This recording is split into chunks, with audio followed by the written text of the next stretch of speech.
Yes, we move a couple of items up on the agenda, and that would be the executive session and the superintendent's report. We have students here. We'd like to be able to have them do their presentation so they're not held to the end of the meeting. And we also have a few attorneys here that we don't want to make wait So, for the rest of the committee. can you be more clear about what items are getting moved up? Executive session to number 1, Yep. Okay. superintendent's report number 2. Okay. And student report, was that one? Well, within the superintendent's report, there are Students appearing. students appearing. So we also have our auditor here to present and Steve Hemmen, who has to travel. So, are you okay with that, Steve? You gonna be able to handle that? You can do that? Okay. That's a committee decision, Thank really. you It's all- for being so flexible. All right, so there's a motion to move 2 items on the agenda. So it needs to be voted by the Second. committee. Whoops. Mhm. Okay, You beat me. all right. All those in favor? I mean, if the people that need to present to us are okay with it. Okay? Can I do it the citizen comment portion? Or did- We haven't even gotten there yet. oh, good. Okay. So, That's number we've voted to move number 12, right, to number 1. Yep. Is that true? Yes. Okay.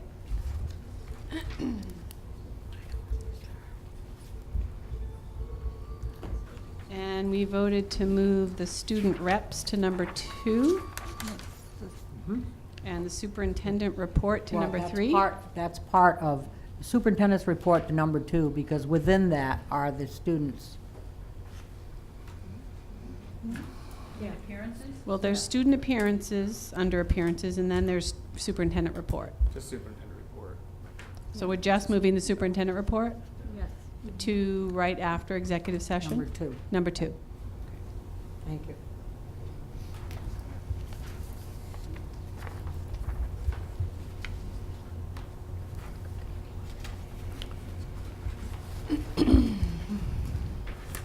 Okay, so that means that citizens' comments will be after the superintendent's report.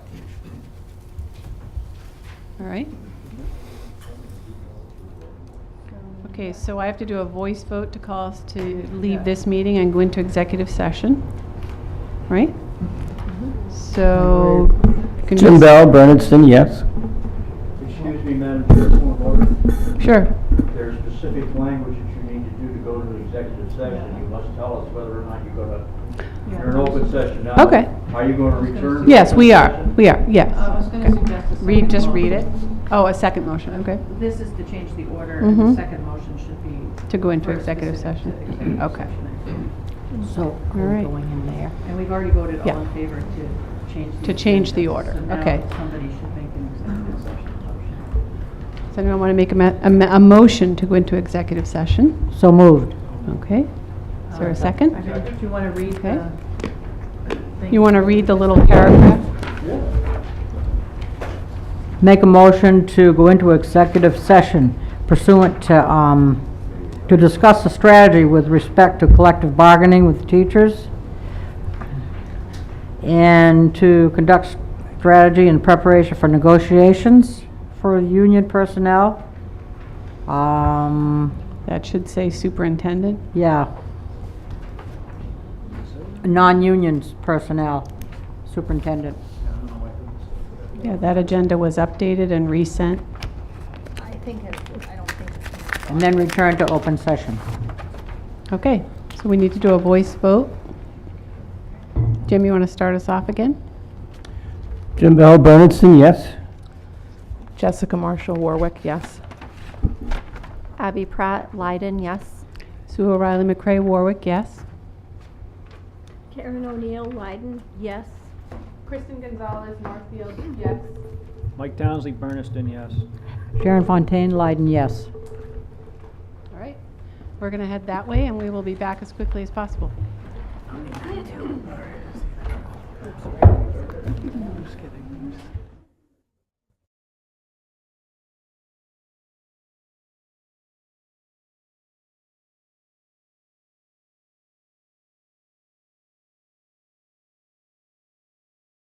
read the executive session announcement, including the Mass General Law citations. And then I need to tell you who's going into executive session with I us. only heard half of what you said because people were talking. Oh, so okay. I'm sorry. We have to reread the section and say the Mass General Law parts. And then I need to tell people who's going into executive session with us that isn't on the school committee. Okay, go ahead. We have to rescind the other No, we motion? just have to read it clearly.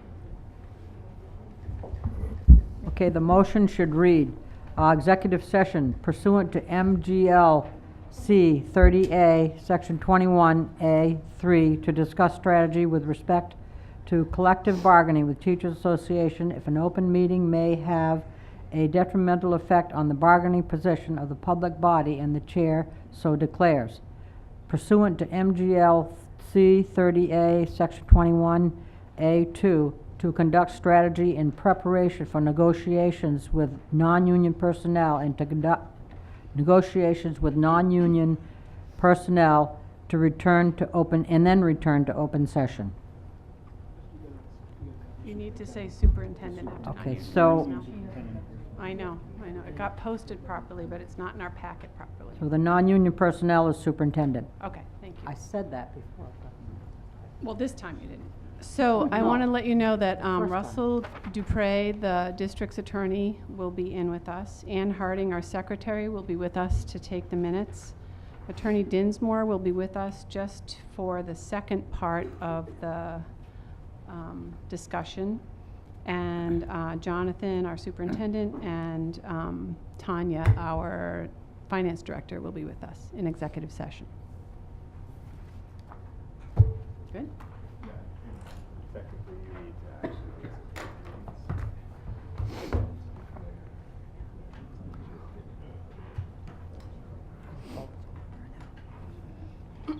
She didn't say that. Okay. So I just want to confirm that pursuant to Mass General Law C-30A S-21A3, to discuss strategy with respect to collective bargaining with the Teachers Association if an open meeting may have detrimental effects on the bargaining position Can we of the wait to public do that? body, I can't hear her. and the chair so declares. I'm sorry, I couldn't, they were moving tables and stuff, I couldn't hear. You want me to read it again? Please. Pursuant to Mass General Law C-30A S-21A3, to discuss strategy with respect to collective bargaining with the Teachers Association if an open meeting may have a detrimental effect on the bargaining position of the public body and the chair so declares. So I'm so declaring? I am so declaring. So we are going into executive session now, okay? Following a second. Another vote, all right. So, voice vote, starting with, and to return to open session, we already said that, yep. Jim Bell, Bernardston, yes. Jessica Marshall, Warwick, yes.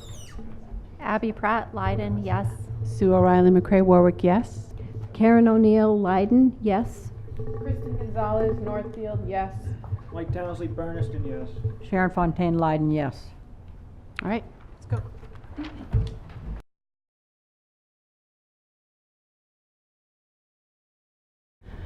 To conduct strategy in preparation for negotiations with non-union personnel, parentheses superintendent, and to conduct negotiations with non-union personnel, parentheses superintendent, and return to open session. I invite Russell Dupre, the district's attorney, Ann Harding, our secretary, Attorney Dinsmore, and Jonathan Schedule, our superintendent, and Tanya Gaylord, our finance director, into the executive session with us. And Attorney Dinsmore is only in with us for the superintendent discussion. And I'm going to call a voice vote. Jim, Oh, second? Thank you, Kristen. Roll Jim call Bell, vote. Bernardston, yes. Jeannie Milton, Bernardston, yes. Jessica Marshall, Warwick, yes. Abby Pratt, Leiden, yes. Sue O'Reilly McCray Warwick, yes. Karen O'Neill, Leiden, yes. Kristen Gonzalez, Northfield, yes. Mike Townsley, Bernardston, yes. Sharon Fontaine Leiden, yes. All right, here we go. I don't have to wait.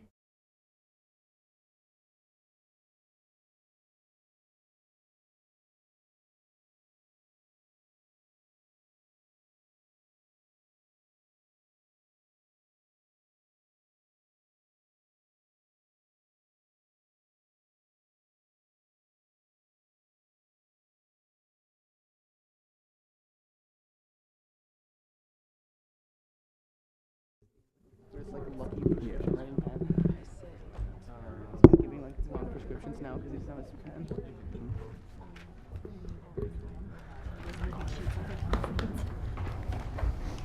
Okay, at this point, I'd like to call a vote to reconvene into open session. Do a voice call vote? You want to start? Just a calling a vote to come back into session. Sharon Fontaine Lyden, yes. Mike Townsley, Bernardston, yes. Kristen Gonzalez, Northfield, yes. Karen O'Neill Lyden, yes. Sue O'Reilly McCray Warwick, yes. Abby Pratt Lyden, yes. Jessica Marshall, Warwick, yes. Jeannie Milton, Bernardston, yes. Okay. And Ms. Bedell must be out of Okay, so we said we were. personal. So now it's the superintendent.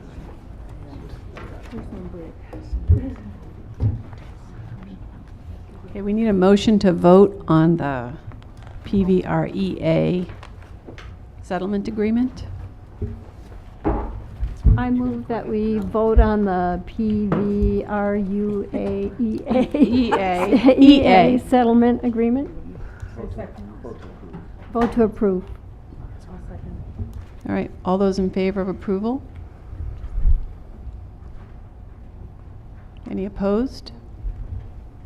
Jim, did you get to vote? What was I voting on? The contract.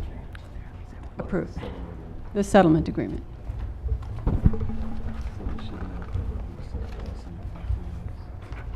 So the settlement agreement will be sent to DESI for approval.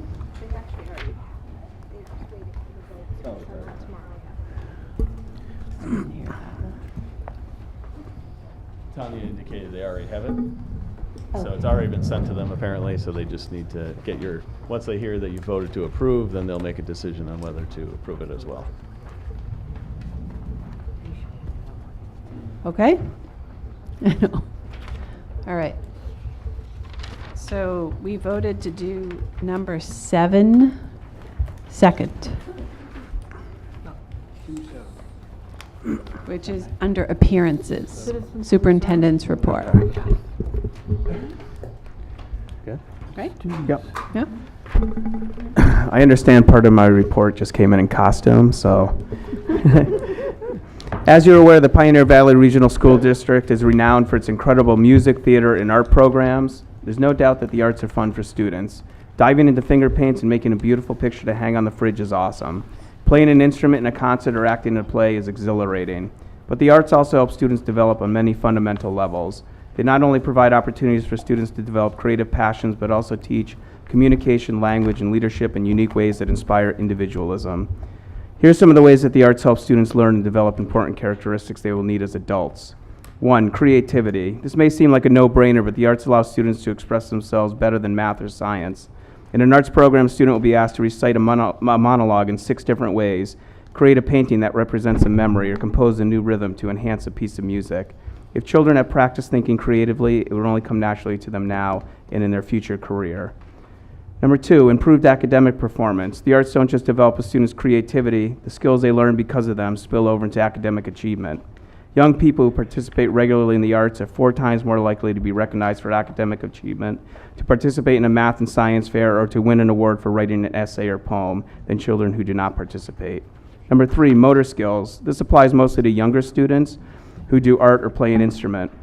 Simple things like holding a paintbrush and scribbling with a crayon are an important element to developing a child's fine motor skills. Developmental milestones around age 3 should include drawing a circle and beginning to use safety scissors. Around age 4, children may be able to draw a square and begin cutting straight lines with scissors. Number 4, confidence. While mastering a subject certainly builds a student's confidence, there's something special about participating in the arts. Getting up on stage and singing gives students a chance to step outside their comfort zone. As they improve and see their own progress, their self-confidence will continue to grow. Number 5, visual learning. Especially for young students, drawing, painting, and sculpting in art class helps develop visual spatial skills. Children need to know about the world, more about the world than just what they can learn through text and numbers. Art education teaches students how to interpret, criticize, and use visual information, and how to make choices based on it. Number 6, decision making. The arts strengthen problem solving and critical thinking skills. How do I express this feeling through my dance? How should I play this character? Learning how to make choices and decisions will certainly carry over into their education and other parts of life, as this is certainly a valuable skill in adulthood. Number 7, perseverance. I know from personal experience that the arts can be challenging. When I was young and trying to learn and master the drums, there were many times when I became so frustrated that I wanted to quit, but I didn't. After practicing hard, I learned that hard work and perseverance pays off. This mindset will certainly matter as students grow, especially during their career, where they will likely be asked to continually develop new skills and work through difficult projects. Number 8, focus. As you persevere through painting or singing or learning a part in a play, focus is imperative, and certainly focus is vital for studying and learning in class as well as doing a job later in life. Number 9, collaboration. Many of the arts, such as band, choir, and theater, require students to work together. They must share responsibility and compromise to achieve their common goal. Students learn that the contribution to the group is integral to its success, even if they don't have the solo or lead role. And finally, number 10, accountability. Just like collaboration, students in the arts learn that they are accountable for their contributions to the group. If they drop the ball or make a mistake, they realize that it's important to take responsibility for what they did. Mistakes are a part of life, and learning to accept them, fix them, and move on will serve students well as they grow older. I'd like to call Lynette Snedeker. I'd like to now call her up to have a seat at the table, if she would, who is this year's recipient of the 2019 Excellence in Teaching Award. Hopefully Lynette is still here. Lynette, would you mind having a seat really quick? Lynette Snedeker has been selected by the Pioneer Valley Regional School District as the 2019 Excellence in Teaching Award winner. Northfield Elementary Principal Megan Damaris describes Lynette as professional, passionate, and highly skillful. She has dedicated over 20 years in our district to inspiring young musicians. In her nomination papers, Lynette was praised as a talented musician, amazing educator, and wonderful colleague. Lynette will be honored at a Banquet for Excellence in Teaching Award winners at the Log Cabin in Holyoke on May 15, 2019. The program will feature a new and exciting awards presentation program that elevates and celebrates every winner. Each winner will receive an engraved plaque and a check for $500, along with generous tuition incentives and scholarships offered by 6 major colleges and universities in the region: Elms College, Bay Path University, Springfield College, Western United University, Westfield State University, and new in 2019, the University of Massachusetts. The Excellence in Teaching Awards program is made possible by the Harold Grinspoon Charitable Foundation in partnership with Mass Mutual and the Irene E. and George A. Davis Foundation. Said philanthropist Harold Grinspoon, I am thrilled that by working together we can honor well over 100 talented local educators every spring, and proud that we have done so every year since 2003. So I'd like to just say to Lynette, congratulations for everything you've done for our district and continue to do, because your job is extremely important. We want to recognize you for that.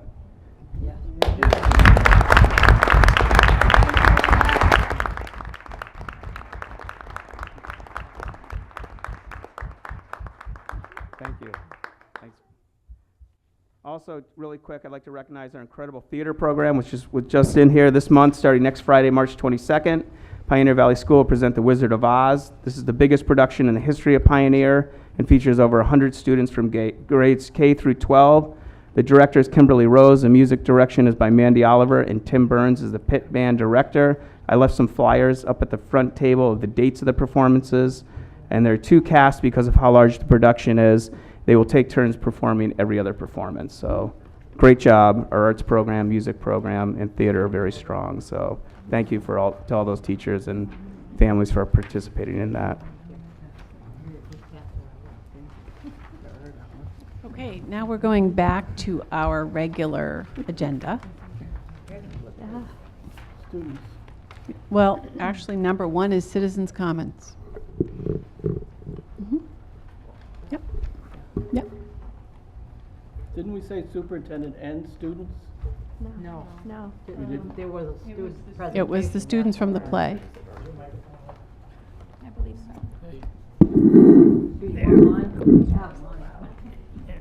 I give it back to you, hopefully it will work. So I'm Jack Killeen from Bernardston, and just a quick comment. It's kind of related to what you guys went through to get into the executive session, and we understood exactly what you were doing it, and we were glad you were doing it that way. But you're paying attention to technicalities and legalities. And I want to use that to point out that as you work your way through the budget vis-a-vis solutions to the budget, that you keep in mind that there may be technicalities and legalities to be observed in that process as well. And we don't want to get to the town meetings, for example, a day or two late, because then we're going to go back, we're going to set the whole thing into another year. And that's not what we want to do, is it? So that's all I got. Thank you very much. Okay. Thank you. Lois.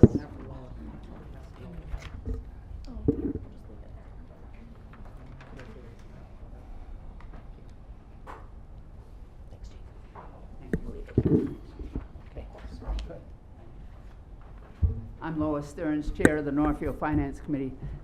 The law says that a school like this would have a school resource officer unless a waiver has been approved. My question is, do you have a signed waiver from the state?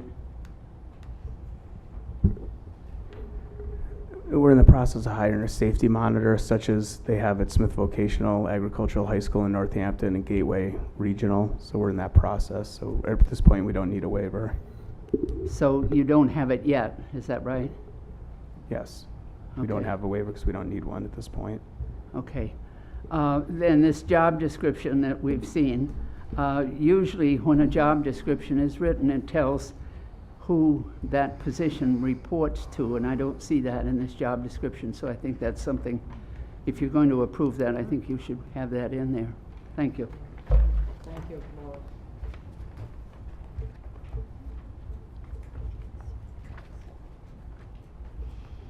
Any other citizens? Yep.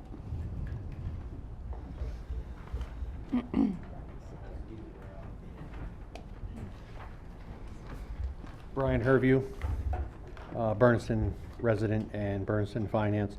I just wanted to encourage you all to vote in favor of the new district agreement. And then the only other thing I had to say was in the packet, you gave a school lunch report, and I was saddened to see overall it's in the black, so I was happy to see that. But there is a school in the red, and I don't want to walk down that road again. So if you could just Absolutely. explain that.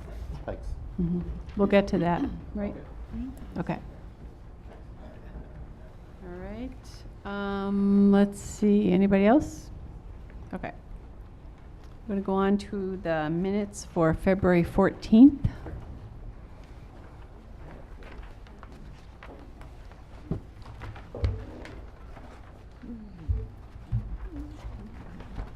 Abby. On page 4, Mhm. under new business, where under number 1, second line. where Get you- really close to the mic. Right at the beginning. I don't know if your mic is on. I don't think it is. There's a switch. On top. Uh-huh. Down now? No? Just keep going. He'll Uh-huh. find you on the Okay. dial. And he'll find me? Testing, Okay. testing. Well, it says PVRSE, that E should be a D. So page 4, on the second line under new business. Karen. At the bottom of that same page, the number 11 doesn't have a closed parentheses behind it, so it could look like a 1. No, it's 11 were received, including one from former, there's parentheses at the end. Oh, okay. Okay. You're right. Thank you. All right. Any other corrections or changes? Do I have a motion to approve the minutes from February 14th? So moved with those corrections. Just one. Second. All right. All those in favor of approving the minutes for February 14th? Oh, Okay. Thank you. All right. Accounts payable. And then we'll go right into financial reports. Anything? Any questions or concerns about the accounts payable?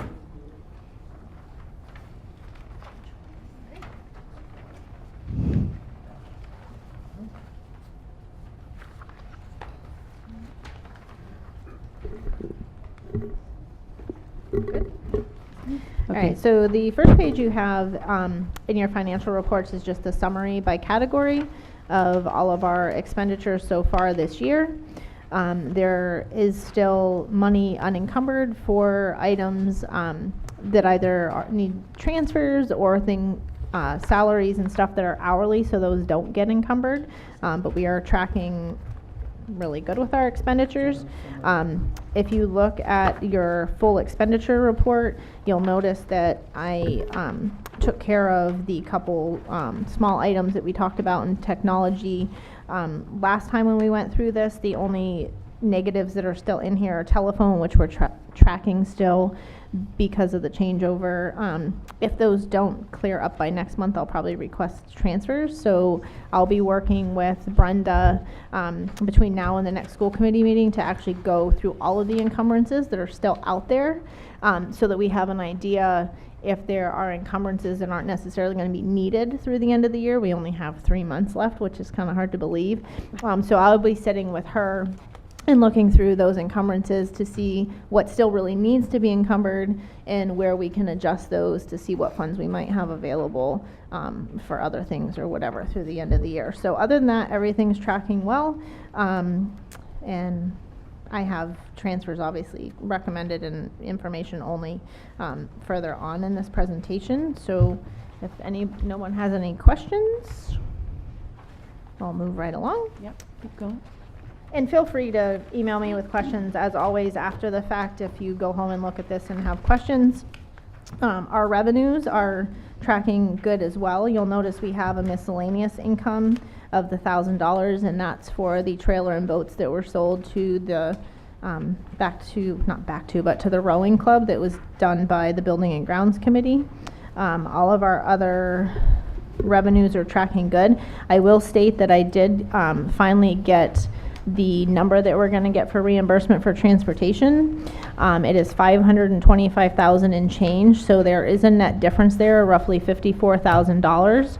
However, I don't feel, and obviously in coordination with the student or the school lunch manager, we're not going to need that $50,000 stipend this year for the school lunch deficit, so that should help us net out that decrease in revenue on the transportation side. When we revised the budget back in September, I did not have accurate data from Kismeskis on the kids that were under 1.5 miles for ridership, or I would have adjusted that at that point in time. So that's the only change in our revenue so far for the year that I know of at this point. Everything else is on target. Tanya, any questions? Can you say that difference number again? I meant to bring the exact number with me. It's $54,354, I think, but I have that exact figure upstairs. Sorry, I meant to bring the folder down. Yeah, less than, but it's certainly far better than the $250,000 we dealt with last year. But I'm definitely keeping, an eye on all of the expenditures and the revenues to make sure that we're tracking. And if there are revenue shortages that we need to make up for, that's kind of where going through all the leftover encumbrances and stuff are, to make sure that if we have revenue shortages, that we're still going to come out on the positive side at the end of this year, because that's our goal. The next sheet you have in front of you is the transfers. So there are a number of them that are informational only. The first two pertain to moving funds. The first one is moving $20,000 from the overseer line into our other available funds line, as we have been advised that his total invoices will be no more than $25,000 for this year. Disregard the note to the right, it's in the wrong place. The $7,744.64 is being moved from that other available funds line to employee separation costs. This is for a resigning admin for separation for vacation time and such that are due to that employee. Both of those are within the administration category, therefore they're information only. The next two pertain to custodial salaries. We're moving money from custodial supplies into those two lines for Leiden and Pioneer. There was overtime that was incurred for the Martin Luther King Day holiday for shoveling, snow care, and all of that wasn't budgeted in those two schools for custodial overtime. There wasn't enough for that. The $551.60 was the overage in the elementary district tech hardware on the last budget we saw that I stated I would resolve, and we moved that from district tech hardware to cover that need on the elementary side. And then the $310.92 is being moved from substitute line into teacher salaries for Northfield, and that was to cover a salary increase due to a move on step for education. That happens February 28th, and that was not, we don't have contingency for those budgeted. So those are information. The one that needs a vote is going to be moving that remaining balance in the other available funds from the other available funds line to the various salary accounts to fund the contractual obligations for the agreement that you just voted. And I do have one more that came to me actually today, so I didn't get it in for the printout, but it is a request to transfer the $1,500 that's in the shared elementary band transportation line over to elementary band supplies for a digital piano, and that request came from Lynette Snedeker. I don't know if she's still here or not. The gist of this is the actual pianos that they have are very costly to maintain and have tuned all the time, and a digital piano does not need to be tuned. So the total cost of that would be $1,790, and the other $290 would be funded from the BES student supplies line. So we would be moving $1,500 from elementary band transportation to elementary band supplies.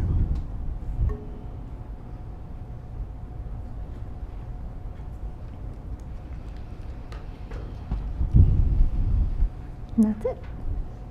So I need a vote to approve the $50,000 from the other available funds to various salary accounts. Those will be given later down the road when I have the exacts of what school and where those are all going to fall. I'll provide that information once we have the exact transfer done, and then the $1,500 for the I'd like to make that motion to transportation. transfer the funds to the necessary accounts. I'll second. Okay. All those in favor?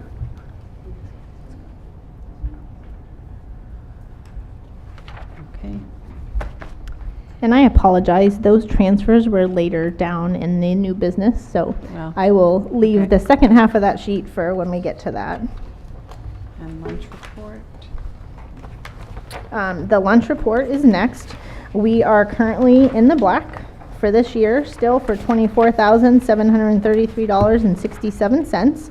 I have been also doing a projection and tracking to make sure we're going to be in line come the end of the year. Rob is doing a really good job of managing the food costs to keep those down. He's been doing a lot of like manager specials and getting kids inputs on what they like, what they don't like, and trying to make those menus obviously in compliance, but also things that the kids want. So he's been able to get our costs down by managing those food costs. So we're going to be on track, hopefully, and break even or be in the black for the end of the year. In response to the one school that is in the negative right now, that is something I'll have to check with Rob in regards to, but I know it's hard with the smaller schools because you have to order a certain amount of food to make certain things, so I know he's trying to really work hard with the smaller schools to manage those food costs. We also, I believe, deliver lunches out there, so it could just be in the allocation of the food costs to that school. So I will check on that and dig into the details, I guess, a little further. Any other questions? Okay. All right. Thank you, Tanya. Okay, students, thank you for hanging in there. All right, so on March 8th, 15th, and 29th, the seniors will be showing their senior exhibition to a panel of Pioneer faculty members to show how they have grown throughout the years. This exhibition shows faculty how students have grown through the years and are ready to either further in education or to start a career. And it's really a nice time to really kind of finish and be on the home stretch and kind of finish up high school on a fun and good note and kind of look back at the past 6 years or however long you spent at Pioneer. Yeah. Hi everyone, happy Thursday. So on Tuesday, March 5th, the school council, every year, annually, the school council holds a blood drive supported by the Red Cross. So we did that on Tuesday, March 5th. Both students and teachers were able to contribute. It's a good way. So you have to be, there's parameters obviously, but it's great for students to get into that and find out their blood type and be part of the Red Cross and have that opportunity. And then on March 7th, Science Night took place here at Pioneer throughout the school, mainly in the cafeteria and Nikki Poland's room. And students were able to show their projects that they've been working on either all year or in the past couple months. It was really great. There were dissections of eyeballs and hearts and the brains and the minks in Miss Poland's room, which was awesome. It's very stinky, but really cool. Yeah, the formaldehyde was intense. And then Miss Betzel and Miss Sacco had presentations from their students in the cafeteria and in the main lobby. GCC was there to publicize their summer classes. The Northfield Energy Committee made it, which was really great. So we had a very fun night. And I'm sure I saw some of you there. So thank you all for coming. It was great. Yeah, it was. Great projects. Yeah, super fun. Yeah. Thank you guys. Yeah, thank you. All right, we are going to hear from our auditors.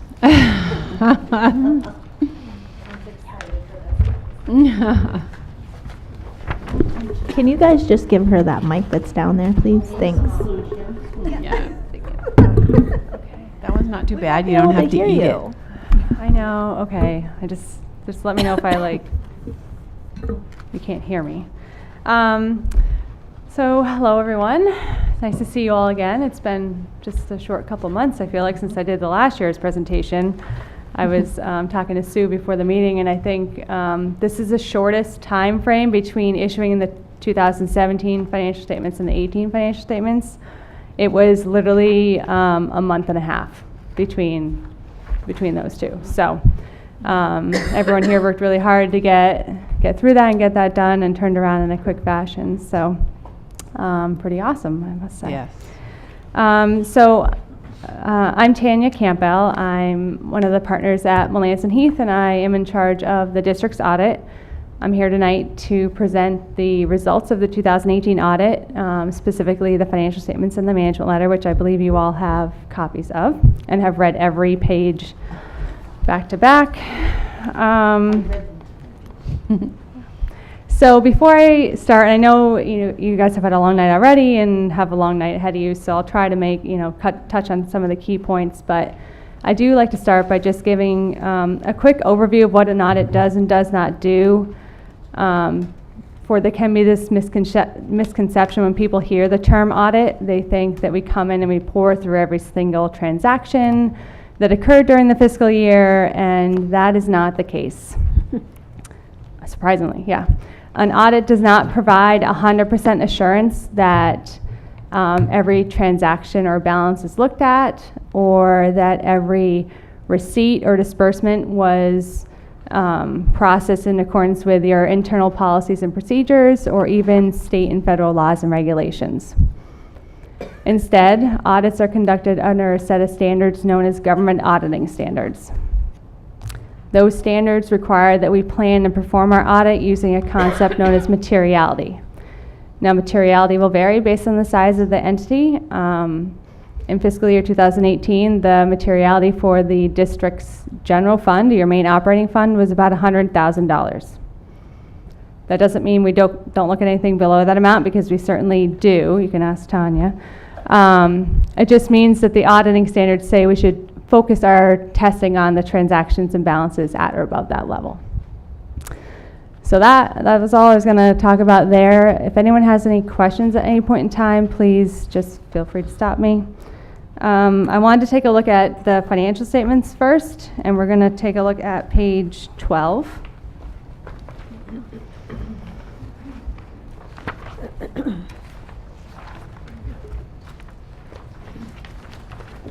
Now, page 12 is one of the fund basis financial statements. It's your balance sheet.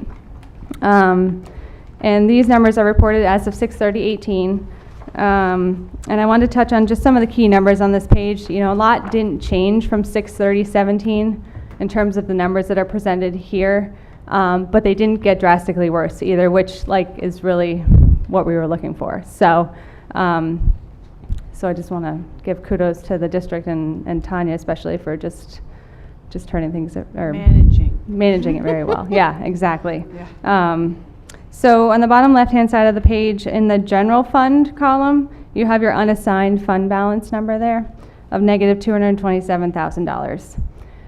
As of 6/30/17, that number was negative $245,000, so it's roughly about the same amount, but like I said before, it didn't get drastically worse as we were expecting it to when we were looking at the 17 numbers and what we had known so far for 2018, so that is good. You also have the school lunch deficit, which again is changed a little bit from last year. 2018 had a net loss of about $14,000, which is down from what it was in prior years. So again, not wholeheartedly better, but it didn't get drastically worse or even as worse as it had been in prior years as well. And then on the far right-hand column there, your non-governmental funds, that negative $46,000, that was the circuit breaker fund, which, if you recall, was in deficit by almost $140,000 in 2017. So nothing really got spent out of that other than what you were required to spend for your for the circuit breaker money. But that deficit did get reduced by the current year revenues, and my understanding is it's no longer in deficit in 2019. So that is a good sign. So overall, the district was similar kind of health-wise at the end of 2018. As I said before, it didn't get drastically worse, but it sounds like things are slowly getting better for 2019. So, does anyone have any questions or anything specific while looking at this page? I know we just kind of did this a couple months ago. But. And you guys had actually seen this when we were talking about certifying the deficit for 2018. So this excerpt was actually provided a couple months ago when we were talking about, what was our true deficit and what were we going to go out for borrowing for. Mm-hmm. Yeah, we had to kind of turn the audit around pretty fast so DOR could look at those numbers. So, okay. Really, that's all I was going to talk about in the financial statements themselves, unless anyone had any other specific questions on any of the other pages. So, okay. So then we'll go into the management letter. I just wanted to point out quickly that in 2017, the district had 3 material weaknesses, 2 significant deficiencies, and a compliance finding in their management letter. And I'm sure I discussed this a little bit last year, but a material weakness basically means there's a deficiency in the district's internal control structure so big that a material misstatement could occur and nobody would know it happened. In 2018, there are no material weaknesses and one significant deficiency, which is the same issue of the school lunch program, that will continue to remain there until things start to turn around, which I think in 2019 with the influx of the town assessments and stuff like that, that might help. And there was 1 compliance finding. So I'll briefly touch on these, but just stop me at any point in time if you guys have specific questions. I'm sure Tanya can speak to some of the responses as well. The first issue is to appoint a chief procurement officer. As of the time of our audit, the district did not have a certified chief procurement officer, which would be monitoring all, the formal procurement process that the district would go through. My understanding is it's going to be taken care of. Tanya? So I found out that our facilities manager had attended and started the process of being the procurement officer, but that was not finished due to lack of funds for professional education or what have you in the prior years. It is written into my job description. I'm not officially certified currently, but that is in my plans before the end of the year to at least start that process. However, I have been working very closely with our facilities director and technology director because they're the ones that have been, going out for bids for different things and making sure that everything's in alignment, and they've been reviewing stuff with me. So we are monitoring that better. I'm hoping that the certification process will be started before the end of the year, but I know they only offer those classes certain times. And as you all know, we have been head deep in our budget re-infrastructure and everything. So that unfortunately took a backseat, but I do plan to reach out to MCPPO and find out how to get that process started within the district, whether it's myself, the tech director, or whomever actually best fits that. I think Ruth had appointed Tim because he does most of the capital projects, so we might revisit that if he's willing to take on the bulk of that, and then I would obviously be the final signer on, you know, the bids and those kind of things. Okay. Great. Comment number 2 was a material weakness last year, and there was you know, more budget issues, as you recall, that were noted in 2017 management letter. 2018, the biggest issue with the budget had to do with the transportation aid and how it was budgeted kind of very unrealistically. About I think you guys came in $250,000 under budget in that line item. So that was the premise behind that comment. You guys are all very well aware of that. But overall, there weren't as many other budget issues noted during the audit. So. Number 3, to modify the treasurer's cash book. There was actually 2 material weaknesses kind of related to the treasurer's office in 2017. One due to the fact that there was no cash book, and another due to the fact that there was really no reconciliations in place. So this year there were reconciliations, and Tanya had really set up a cash book, but it wasn't quite where it needed to be, so we just had some recommendations. It was really set up to monitor cash flows and cash management, which isn't quite what the treasurer's cash book is intended to do. So we just made some recommendations to modify that to really pull it all together for going forward. So. And those have not yet been implemented by the treasurer, but before the end of the year, I'm hoping I can get him to get all of the accounts in there for you guys. Okay. Okay. The next comment relates to an audit that we had done as of March 31st, 2017 for the district student activity funds. And we had some recommendations from that audit that really hadn't been taken into account yet, so we figured we would report these in the management letter, because we issued a separate report for the student activity fund audit, but I'm not sure how widely it was distributed or really who had seen it. So this is just kind of reiteration of some of the issues we found in that audit and what we knew hadn't been corrected at the point in time that we were doing audit field work. So we are planning on doing a audit as of 2019.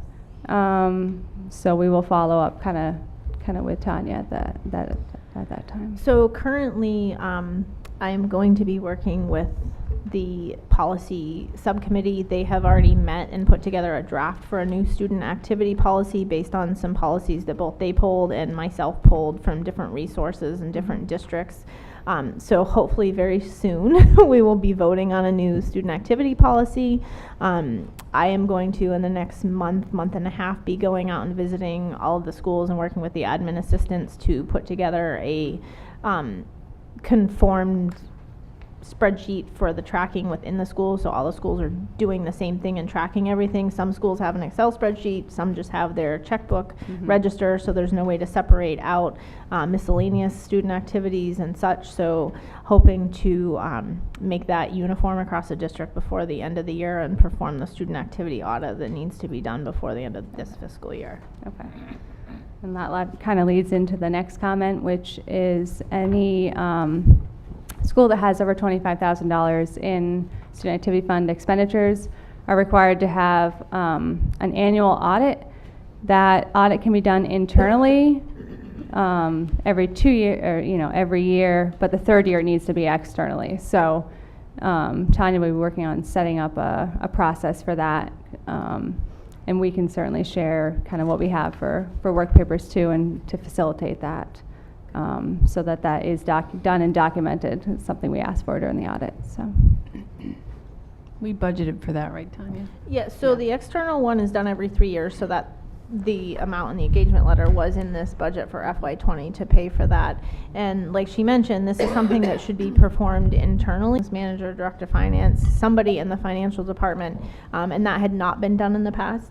Obviously, I wasn't seated in this position to do it for 2018, but I knew that, you know, we had some compliance issues with our student activities, and we're trying to address those as they come up right now before I can get out and actually get in the schools and really dig in and work with the admin assistants to get those in compliance.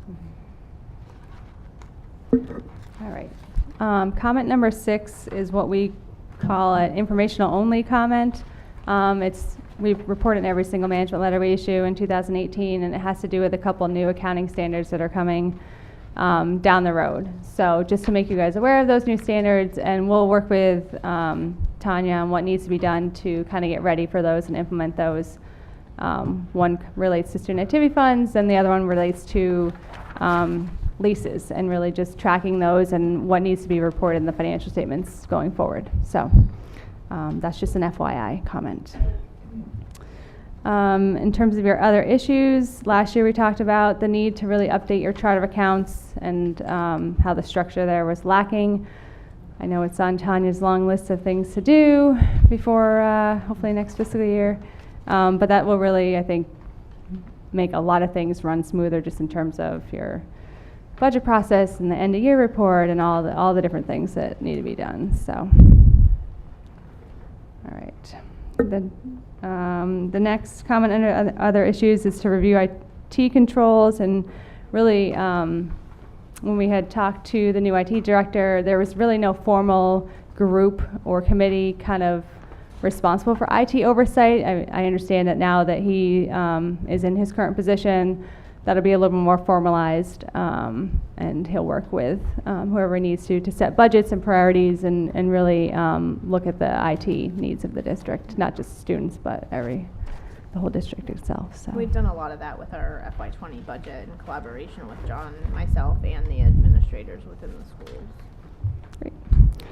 Okay, and the last but not least issue, the only issue we really repeated from the prior year related to the school lunch program, which we understand that there is a process in place to hopefully fund the prior year deficit, and then, you know, you've certainly put money in the budget to fund the current year deficit if needed, you know, if there is one, to fund it from the general fund so it doesn't continue to grow like it was in prior years. So just so you know, the towns have paid one of the 3 payments that they had Yep. voted in their meetings, and the remaining funds are being covered from our deficit proceeds that we're getting tomorrow. So as of tomorrow, that deficit will be 0 and we'll be in the black. And just like that. Let's go. Okay. Okay. So we might not be repeating that one next year. Okay. No. All right. Well, that was about as quick as I could possibly do it for everyone in the room. Does anyone have any questions or concerns or, okay. Well, Okay. Thank you so Thank much. you all. It's good news. Yes. Have a great night. Thank you.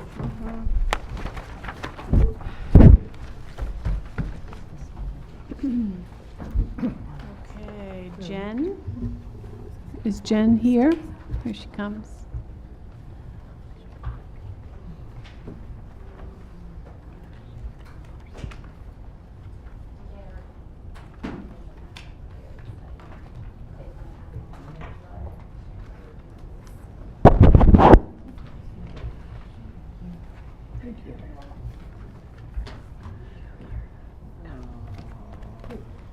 Hi everyone, my name is Jen Eichhorn. I teach here at Pioneer. I teach 7th grade math and 8th grade civics.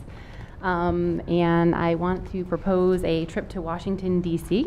Next year for the 8th graders. Currently our curriculum is civics, so it aligns quite nicely with our curriculum that we're teaching. And I've given you all a little kind of sample of what we would be giving the parents if this gets approved. It gives you a little sample itinerary inside. So just a kind of rundown of what it is. It would be 3 days and 2 nights towards the end of May, so it would be after MCAS, all the testing. It includes everything, so your transportation's included, all of the trips to the museums, We're also going to go to the Wax Museum, Madame Tussauds Wax Museum, the zoos, all the monuments. The cost of it would be $729 per person. 729, yep. 729, yep. It's inside here too. And again, these dates are just all tentative. They're just kind of a sample of what we would like to do. Yes, it's $729 for 3 days and 2 nights. It includes everything, all of your meals, all of your admission to all of the different activities that we would be doing. The fantastic thing about this company, World Strides, they've been doing this for a very long time, 50 years. They have a payment plan, so you can sign up and you can do 9 monthly payments of $79 each, with the last payment being $68. There are also fundraisers that I plan on doing, so doing like a calendar raffle, maybe doing a car wash, a bake sale. And also there is financial assistance. So if you see down here, it says that anybody who makes less than $85,000, World Strides provides money. So it's kind of at a first come, first served basis. So the sooner that we do this and get this approved, the sooner that people can sign up and can get that financial assistance as well. What's the date again? So the proposed dates would be next year, 2020. So it would be May 28th, so it's a Thursday to a Saturday. So we leave super early in the morning on Thursday, and then we get back at like midnight on a Saturday. So how many students and how many chaperones do you anticipate? I'm hoping for all of the 8th grade. Currently, I believe we have about 75 8th graders. I don't know. Or actually, sorry, we have 65 7th graders, so going into 8th grade. 65 7th graders. Hopefully we retain all of those. Maybe we'll get some more, who knows? So I plan on having at least 4 teachers, and then also having groupings of having parent chaperones too. So I would like to have no more than 5 students to a parent. And so there's also parent prices too, so $846 for a parent. The other great thing about this company is that they have like these, what are they called? I think you can send out like not an e-card, but you can send it to like your grandparents, your aunts, your uncles, and request, instead of a birthday present, could you donate to my trip? So it's almost like a little GoFundMe link that they can send out and they can share on social media and have people go ahead and donate to their price, to their cost. Cool. Yeah. You said that fundraiser is on social media? So it's not necessarily a fundraiser. I mean, I guess it is because they're getting funds from other people, but it's basically a link that every student gets, and they can email it out to whoever they want. They can share it on social media. They can share it with their parents, their grandparents, their aunts or uncles. So it's a link that sends it right to their account. So if somebody donates, it'll take it right off of their cost. I guess I'm just a little concerned about students just sending it out to people who they don't know, getting a hold of it. It wouldn't be a harm. It would just be people who could donate. You can't take money from it. You can just donate to it.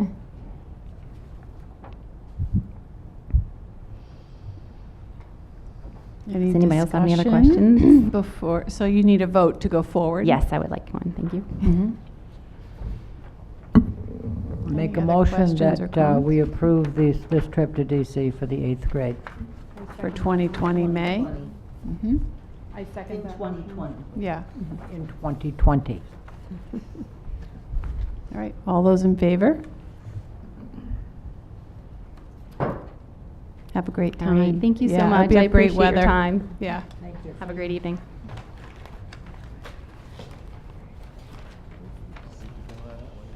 All right, Steve. Sorry about that, folks. Sometimes things aren't cooperating, they don't. There you go.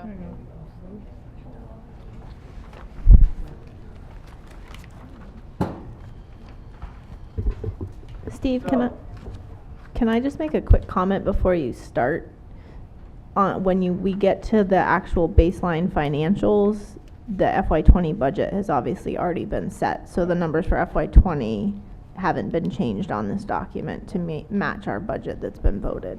What we did is, this was done in a November, December presentation to say, here's what we're seeing coming, and you gotta make some adjustments of what you wanna do.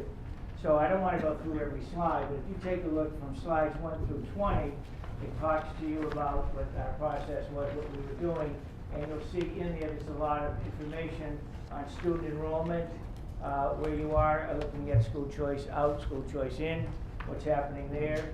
Also, for both Gil Montague and for Pioneer that we did, and we have staffing information for you.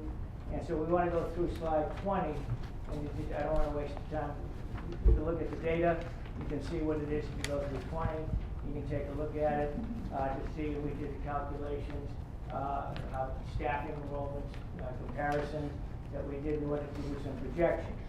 And what we did is we came up with, if we go through this, that we have Pioneer, as we continue to use lost enrollment, heavy enrollment loss, where you're exiting, people are exiting from the district, and you do have 2 rather small schools. What we did, one of the things that we wanted to see is a projection outside by NESDEC, and they did a projection. This is Gil Montague, and one of the things you can see, if you go to slide 25, you'll see that the projections of what they've done, they went back and then they went forward doing cohort survival. They have decreased, but they seem now to be leveling off. They're holding their numbers. And then Pioneer, the same. However, you faced a steeper decline, somewhat leveling off at this point. But they don't see, either district see a major increase in students. That's not a projected increase. Then we want to go to slide the financial baseline, and what we're trying to do back then, and some of the information, as Tanya said, we didn't have, but wanted to at least present both districts are seeing the same program, and then moving forward from there, what are you going to do? And that was the whole idea in the financial baselines, to come up, what are going to be the issues? Here's some issues you're facing, what are you going to do about it? And so if you take a look, we did do some data calculations here, but the thing that we got to, we went to the 19 budget and did that as a baseline, because we knew what 19 was. Okay, what you're in now. This is Gil Montague. You see it's a balanced budget, 19,185,344. Then you go to the next slide, it's Pioneer, 14,223,865. I think I'm correct on that, at least that was the number we had. Then what we wanted to do is we took a look at what are your financial trends, and one of the things is that Gil Montague was spending above the required by the state, and we got to take a look at trends in Chapter 70, and we take a look at the calculations. Now, when you get state aid, what they call foundation aid. Take your foundation budget, minus your minimum local contributions, and then how much do you need in order to get a balanced budget? The foundation budget, not your budget, the foundation budget the state calculates. In your case, in the case of Gil Montague, they are receiving more money than they're entitled to on the foundation aid, because they got money over the years as their enrollment declined. The Chapter 70 wasn't reduced. The only thing they did get was minimum aid, $20, $30 per student per year. No big. That's one of the problems both districts were facing, is that you were not seeing, and your big income is Chapter 70, and you weren't seeing big increases there at all. Same time, you're getting enrollments were going down, and what the state decided to do is not to reduce that Chapter 70 monthly. Then you take a look at, they have all the components that we put together of the Chapter 70, working that. Then Pioneer's trends, you do the same thing. You're well above it. You are approximately $1.7 million, I think, above what you're entitled to under foundation aid. Well, as your drastic enrollment went, they did not reduce your Chapter 70. That's the good news. The bad news is you're not going to see any major increases in Chapter 70. However, one of the things that's happened to, in fact, you're 1.7 above on the amount on the calculation. So you only get, I think this number was here, but you only got was like $13,000 more is what you would get. Thank you. That you're getting. Then they have the components of your Chapter 70, which you can all look at if you take a look at. Now, then we did a calculation on the baseline. And one of the things here that we did at the bottom of this, if you take a look, we were down in here, and the projection was where would they, if you based what we think you're going to get for income, and then what your expenditures were going to be, increases, where would you be? And in this case, Gil Montague would be $313,000 in deficit, and it builds over a 3-year period. That is, you're not going to see any big increase in Chapter 70 or other minimum local contributions, that were going to be increases there. So the model had to change, needed to do something. Then this is also, we took, is when we calculate your budget, we took a look at what each of these function codes, how much did that go up? How much did that go up each year? Trying to project that. Obviously, you're going to contracts that go up. You're going to have oil, any other price things that will go up, gas, whatever you do. And we worked with the business managers on this. And then we have a summary on Gil Montague, and then you can see the numbers here. This is where we projected they were going to have some issues through 2023. Then Pioneer Valley, we did the same thing in calculating theirs. And down at the bottom, if we go to what's the numbers, you can see we talked with Tanya trying to develop what the percentage would be in each of your budget areas. And then we came up with what your Chapter 70 would be. And so then we take a look here that you can see that we estimated 405, 621. You can see you could be out to $3 million at the end of 2023. I think you've started to take actions to try to avoid that and do the things here. But this is the baseline of why you have to do certain things. We then, part of the grant, in the last pages, by the way, the last pages, there's a summary that you can read. I don't want to take the time for the lateness of the hour. You can read those. Now, next, could you pass out the recommendations in the plan? The next thing we're asked is, what kind of recommendations, what kind of things could you do to not have this deficit? And one of the things is talking about a sharing of staff that you could do. Administratively, any teaching that you could do with that, and I got some outlines of some recommendations that we've given out. I'm not sure if you had them, but we wanted to make sure on the record that you got it from that. And then we put together some implementation plan. Depending where you wanted to move forward, we were asked to do, if you decided to, if you wanted to deal, if you felt that you couldn't keep going the way you are, do you need to form a 6-town region, Gil Montague and Pioneer? All of this is going to do is just look at it, either what it will look like. It's projections. You're not committed to anything, but you at least have the information, the data. So then also, so that the other sheet's got to go out to you can send the other two out as well. So then we were asked to do, and Mark Abrams did a projection if you formed a 6-town region, and we're going to give that to you tonight to take home, and then we come back at another meeting to go over that with you in some detail. So you have information is powerful. You need to have the information in making decisions. And where are you going over the next 4 or 5 years? What are you going to be increasing your expenditures? What's going to be your income? One of the things that's developing is that in Gil Montague's case, Gil Montague wound up with, they got $200,000 more in transportation. They became what they call the foundation in Chapter 70. That is, their foundation budget went up quite a bit. Minimum local contributions increased that much, therefore they were getting more money because of subtraction. So that's an issue that has to be dealt with. On Gil Montague's side, please go ahead and take them. On Gil Montague's side, what would they do, how's that's going to work out?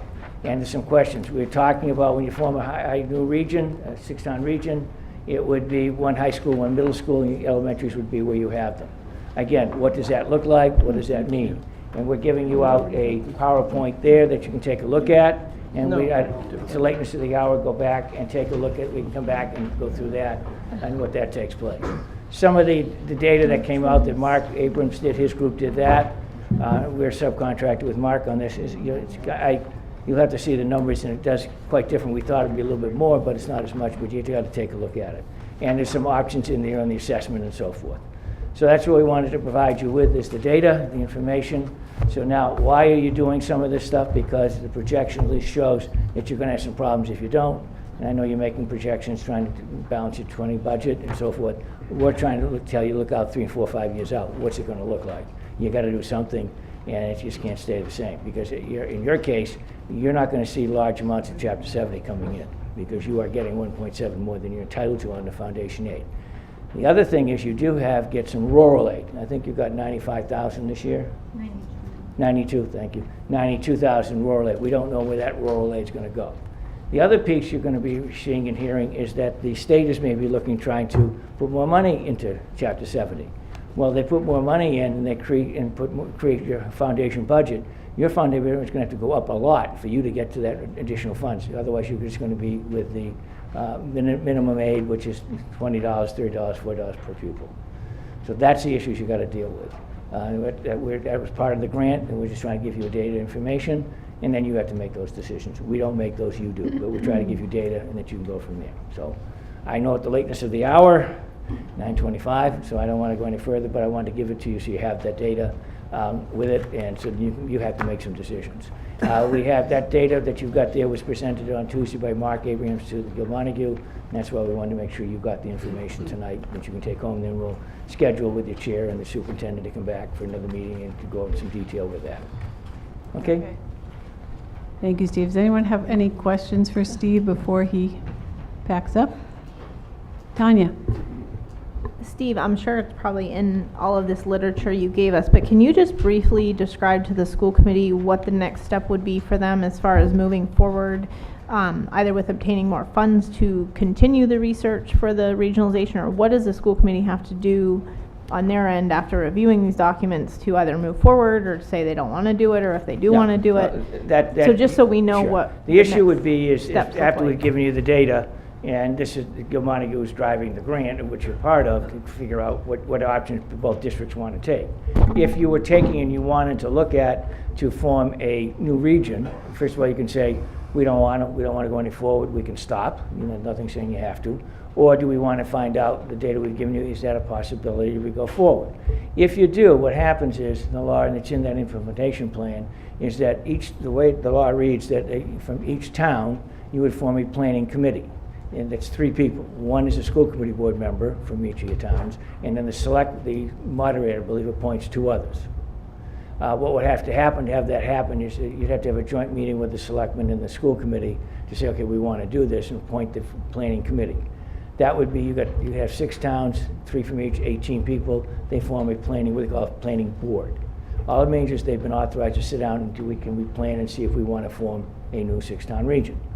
You go through the process, you look at the financials, and then you look at drawing the agreement, and what happens is your regional agreement probably could become the basis. You've already got it, it's going to be approved by the department. You have to modify it, bringing towns in, and look at the Gil Montague one as well.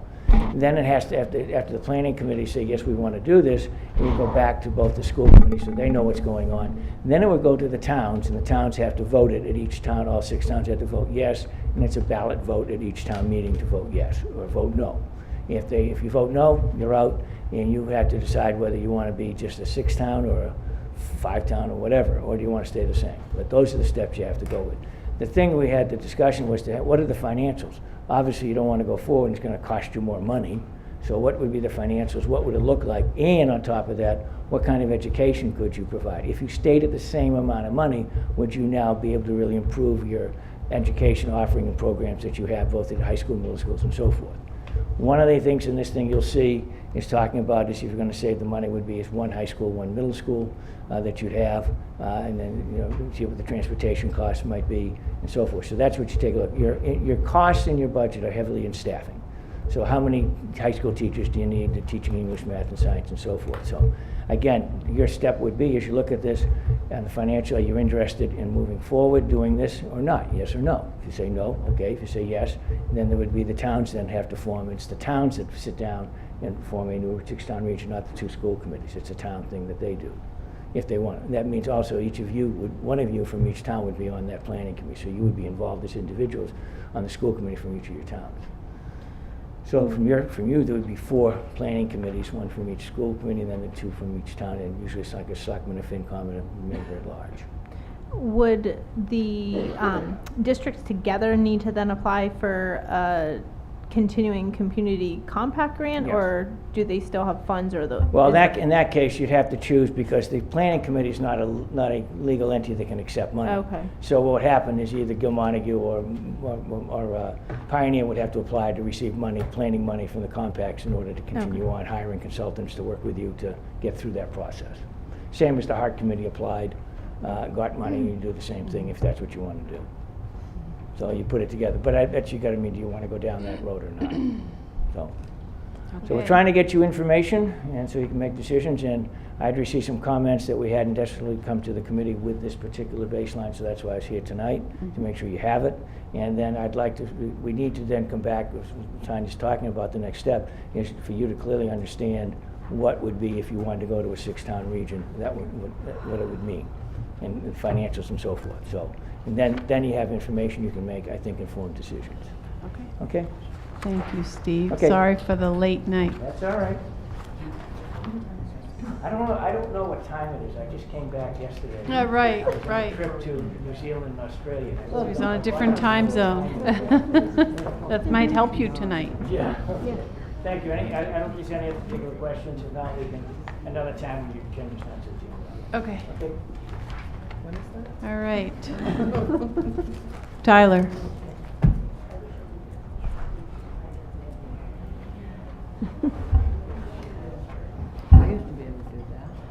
I want to say thank you to Tyler very much for all his help. For all the technical support.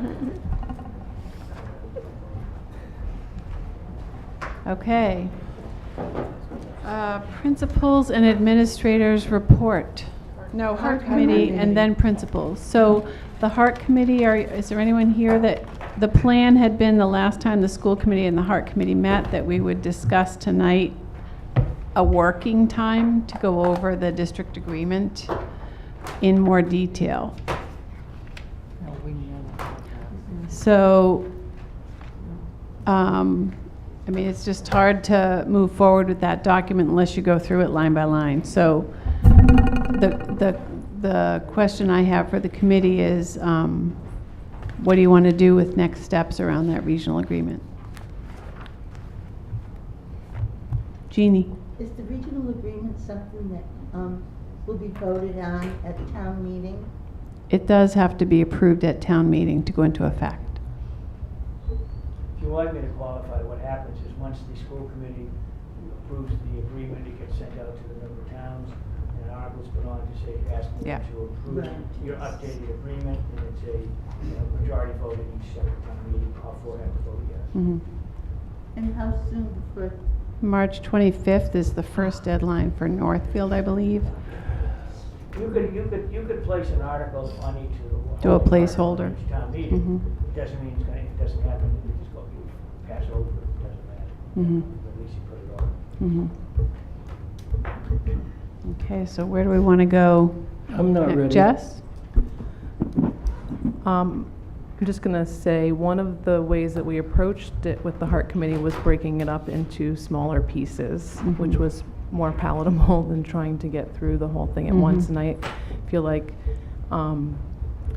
it took us a good deal of time to do that in the Heart Committee, and I think we need to honor that here. I get it that we have timelines that we can talk about, but it is a significant document for us to go through. That worked out well, I think, of breaking it down and having discussions over parts of it. So, Jeannie? So, microphone. Steve, what did you say we could do?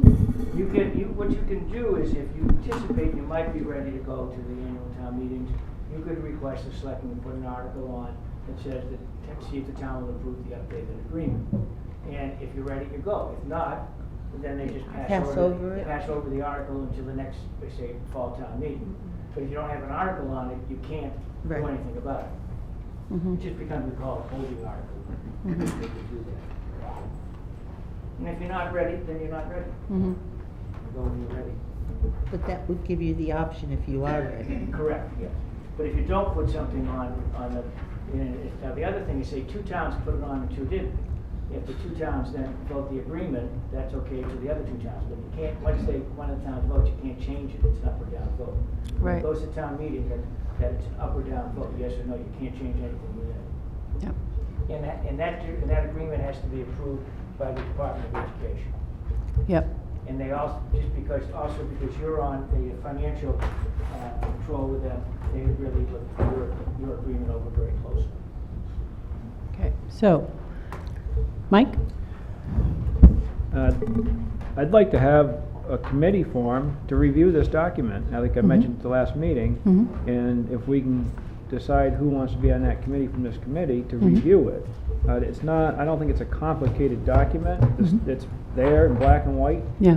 But it does need to be reviewed by a committee from this full committee. I'm wondering, do you think the policy committee would be a good group to look at it? I would have to agree with that. But we have some other agenda items that are quite pressing as well. I mean, I don't I think the date, the 25th, I don't think it's a date that's gonna be met. I think that this needs to be reviewed thoroughly like any other document. And then if they have time to get to it, or whoever we select to do it, then we bring it back to the next school committee meeting if we have that document reviewed by then for a recommendation. May 6th is the first actual town meeting, so it would need to be approved prior to that date if we were going to present it at the, have the documentation available at the first town meeting. Madam Chair, I need to ask you that before you take it to town meeting, the Department of Education has to approve that. Yes, if your town meeting voted, they'll agree, and then the commission will sign off. You have to send an agreement, plus each town clerk saying, yes, the town meeting voted it, and it goes in, and that they recommend the commission will sign it. There's no, I would not take it to town meeting until you have that approval. All they have to do is change 3 words in it, and it's a different agreement. So you gotta be careful with that. I think we're waiting, and I can touch base with Mac as well, on language back on the issue of paying or decreasing assessments or whatever for the towns. I think they have reviewed the rest of it, and I think that was the only particular one that they had an issue with, but I can follow up with Mac and see if there's any changes. He did say that he would continue to facilitate that communication between DESI for us, because I did reach out to him about it. Mac is the gentleman who presented the regional agreement to us. He's a member. He is also a MARS member, and he was the one that was consulted or contracted, whatever, to do it. Mac works for Mars, and I'm Mars, and actually I'm Mac's boss. So Mac from Mars. So he's the one who presented this to us, and he was. You used the name, and I had no idea how he was connected. His name is Mac Reed. He was the one who presented this to us at the meeting a couple weeks ago, and was the one who created this document. Mike, are you making a motion? I'd just like to add a little more information. There's some items in this document, other than whoever the gentleman was, I don't remember the names, the guy that created the document. I don't agree with probably 3 or 4 items in here that are not realistic. And I happen to see some of the Heart Committee's members debating these items also today, actually, through email. So if the Heart Committee doesn't have it down right yet, there's no way we're going to have this ready by the 25th. And we need to do it right because it is a district agreement. Okay, so what do we want to do for next steps? I would like to make a motion to form a committee to review this document and then have them set a date for this, to discuss it. Okay, so do you want to have the policy committee take it on, or do you want to form a separate committee? I think a separate. Kristen? I think the separate committee would be most appropriate at this time. And then they can pick dates that work for them to meet in between. Okay. I'll be on it. Madam Chair, I need to qualify something for you. We took your agreement that you have in place now, and we did move readjusted the order of things to make it more sensible. That instead of putting school committee first, you put the type of the district and so forth. Nothing was changed. Then we went to each meeting at the Heart Committee and said, here's what it is. If there's an updated language, because you have language that was prior to '93, updated, and anything in that agreement was approved by the Heart Committee. Not Mac. We only put in what was approved by the committee. We've met at least 6 times, so it's approved by the committee. So I don't want anything that he wrote it. This is all approved by the Heart Committee, and we just put it together. Now, when they say they want certain wording, we know what the wording is and what's acceptable, and then they have to debate that. Is that what they want? Yeah, and that's why I want to clarify that. The Heart Committee was debating this stuff up till this afternoon, so I got the emails. You guys were squabbling over it. Yes, we did, and we did vote. So I think we just need to let the school committee take on the document at this point. So in terms of forming the committee, do we want to do that right now? Yes. Okay. So we're voting to form the committee, right? We need a second to that. And Got 2 issues. The document, and then it's like we should, for the document, and then form the committee. I don't know. I thought the committee was to. Yeah, I don't review think we're voting on the document. To address the document tonight and then form the committee to research it. What? Okay, let's just keep discussing. Sharon, I think people are looking confused because they're thinking the committee would be the ones that would review the document and make recommendations. And that wouldn't happen tonight. No, that's not what I meant at all. Okay. What I was saying is, because we have on the agenda, it says amended regional agreement vote. So that was So on if there we're- just in case. So that's all. Well, I didn't know that, but I, okay. Yeah, sorry about that. Nothing could go forward if it Okay. wasn't there. Yeah, so, yeah. Madam Chair, you have to realize that we had Mars has a contract with the Heart Committee. So if you take it over, then we stop because we thought that ends our contract. The Heart Committee was to approve it and come to you, and then our responsibility then would be done. Yep. That's my understanding. I think that's what the school committee That's fine. I is just- saying they I don't want to have I don't happen. want Tanya calling Mac and say, do this or that. Here it is, it's yours. No, the only thing he agreed to is that he would take any documentation that was revised by us and forward it to Desi for review, since he already has that contact. Well, and it's my understanding that we still are members of Mars, right? So can we access your support for getting this over the line through that connection? Well, he's a consultant getting paid for his services. Mhm. I'm just trying to be upfront with you. So, Mhm. and that's an issue. Right, but we pay as a committee to be part of Mars. So can we access him through that channel? No, he's No? He's Mars consultant. he's a consultant not an for employee Hart. of Mars. Uh-huh. He's concerned as a consultant Uh-huh. and paid by the hour for work that we do. Mhm. Now, we're not going to abandon you. We'll work with you. Right, right. And it's But I don't really, what I don't want the you to bulk think of the work is done Yeah, from the people bulk that. of it's done, is you need that, and then you need to actually meet with the Heart Committee to go over what you've been talking about. Where do they disagree? What do you want to do so you have a document? I think what the committee wants to do at this point is work on the document. Yeah. So, Yes. so do we have a motion to form a committee, right? Do we have a second? I'll second that motion. Okay. All those in favor of forming a subcommittee of the school committee to work on the district agreement? Okay, that's unanimous. All right. Do people want to volunteer for this committee now? Okay. Madam Chair, you cannot have a quorum on that. You can't have a quorum So you on the can't have a side. quorum of the committee, so you have to have, if our committee is 12, we have to have 5 or less people on the Correct. committee. Yes. That was 5 hands I thought I saw. It was more than that, wasn't it? Was it? Okay, put your hand up if you'd like to be on the committee. Fine. Yep, that's You 5. got 5. Mm-hmm. Oh, Thank you, everybody. so who is it? All right. Is there a chair for that committee, or Well, we'll will get they there one decide day. among Figure it themselves? One. All right. Thank you, Steve.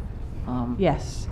And Kristen, we'll be in touch. Yeah, well, the part of the And Gil Montague stuff. you we'll are do that mine. one, So we're finishing up that one. This is a different contract, that's all I Yeah. want. I don't want anybody to think that, unless you talk the Heart Committee into paying us. Right. Jessica. Okay. Who's that? Thank For you. me. All right. Okay, good evening, folks. Thank you. Good I'm going to evening. have Thank you. all right, Excuse me. principals and administrators report. Excuse me, Michelle had her hand up. Well, Okay. I just feel like it's so late. I All had right, to just that's, move I us on. understand, I Yeah. just didn't know. All right. So principals and administrators report. Well, Heart Committee, oh. I put us there so we could plan next steps. Do you want to report out? I do. Okay, come on up. I do want to make a clarification on all of this, Mhm. because, we know what's going on with the consultants, and the Heart Committee did vote to adopt this agreement. What had happened today was an individual's personal opinion after going to the Board of Selectmen in their town. So I just want to make it clear, the Heart Committee voted this. So anything that comes out of it now is individuals. Right. So we want to pass it on to you. Yeah. The only thing, if we wait a year, there, there are things in that agreement that we're very concerned about from the town side. So if it doesn't get to town meeting this year and it waits a year, I think, we're going to have a lot of rework to do. Okay. And I'm not trying to pressure anyone, but I'm listening to the towns. Okay. And what the towns, what are the things that aren't in the current agreement. Sharon? So, I think we have to- Actually, I spoke to Jeff Knipe today, and he said, if you're not able to get to it right now, it's okay. We can have a special town meeting, after the annual town meeting to address this. So maybe other towns can too. I know our town.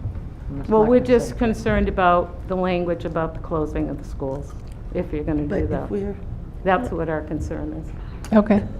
Because the current one doesn't have any language. Once we receive the monies tomorrow, does that override the district agreement as far as school closings? It overrides Section 3B, which does talk about educating the kids in their own towns. towns. And we've already sent documentation to DESE that they've requested on what has been done so far. So the work that the consultants have done, the editing of some of those documents the administration has done to be more in line with what we know is going to happen when those close, to get a more accurate figure for closure. All of that has been sent preemptively to DESE, so that should the school committee choose to vote those things at a meeting after tonight, then they will have seen those, and it will make the process go faster for us, because they then obviously have to approve that as well, and they need to know that we've done our due diligence in that. Jess? I just need to respond to that comment, because there are people in the community who believe that we have made our mind up about closing the schools, and when you make that kind of a statement, it allows people to continue to believe that we, as a school committee, have already decided to close those schools. So just be careful about So how I will you're say the speaking about overseer requested that, and the state requested that from us, so we have I'm not provided talking it, about yeah. sending the information, sorry. Oh, I'm okay. not talking about sending the information, I'm talking about when you're speaking about that and you say when these schools close, that is giving the perception to people that we have made an agreement to close the schools.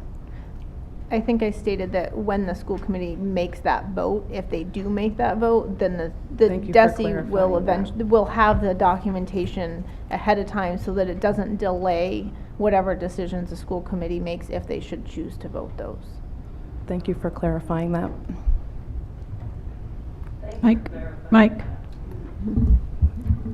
Now, that's going to come tomorrow, you said? So, once that comes tomorrow, I think we should do immediate scheduling for a special meeting. That's on my list Okay. for when we get to As long as meeting that's being done, because I don't think Mhm. any of the townspeople in any of the 4 towns need to have this go any longer than Nope. it needs to be. Nope. Can we schedule that tonight tentatively? Yeah, that's on my list for us to do. All right, I'm going to go on to the principals and administrators reports. With your permission, the administrators will pass. Okay. Oh, All right. thank you. Being so patient. Okay. Tanya, do you have anything you want to add? I don't have anything I want to add, just obviously we're getting the deficit borrowing tomorrow.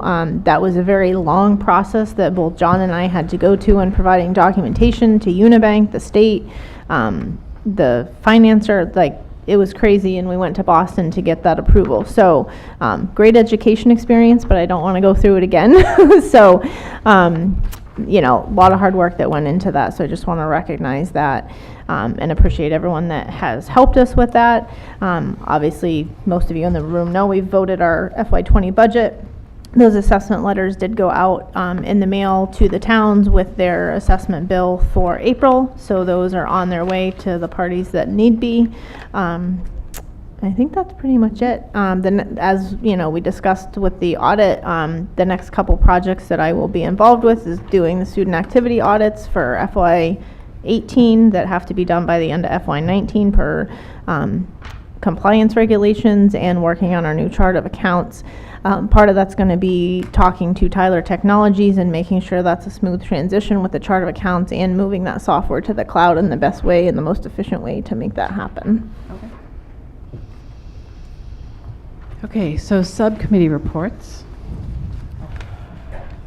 I just want to say thank you to the negotiation subcommittee for all their work. It was a long slog. Pat's not here. She's the other person that was on that committee. What a long process. It was. Mm-hmm. Very difficult at Mhm. times. Mm-hmm. Okay. Glad any- to see it's all come to fruition. Yes. Good job. So, anything else from negotiation subcommittee? No. Okay. I guess as our chairman's not here. No. So I'll say, no, not right now. Mm-hmm. Okay. Building and grounds subcommittee report? There's nothing new to report. Nothing right now? Okay. Curriculum and personnel subcommittee report. Yes, we met on March 7th, and we have 2 decisions which require a vote tonight. We approved a job description for the position of security monitor at Pioneer to be filled for the remainder of the school year, and there are sufficient funds to cover this position as described for this fiscal year. Thanks to Lois, I think it's, before we vote, we're going to have to add a sentence to this. Is that something we can do? What part are you referring to? Referring to the summary, and we would just like to add at the end of the summary, the incumbent will report to the building principal and superintendent.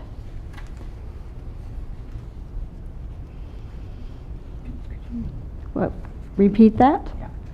At the end of the paragraph entitled Summary, the incumbent will report to the building principal and superintendent.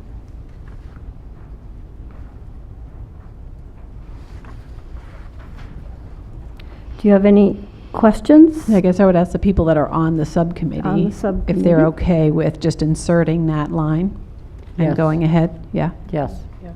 Yeah? Okay. Thank you. Do you want to make that a motion? I'd like to make a motion that we accept this job description as amended. So moved. Okay. Second. All in favor? Yes? Okay. Okay, thank you. Okay, the second item, we also recommend acceptance of 2 new courses at Pioneer proposed for inclusion in the fall semester. One will be taught by current staff and the second by staff from GCC, for which students will be eligible for dual credit at no cost to the students. Wait a minute. Are you, excuse me. Yes. The reason why I'm asking that is because in order to receive college credits Mhm. for the course, one of the courses that's going on right now, the Mhm. students have to pay for those college credits. Is that the case, Jonathan? It's my understanding. The criminal justice course has 11 students. They were required to take an AccuPlacer to see if they could receive the college credits.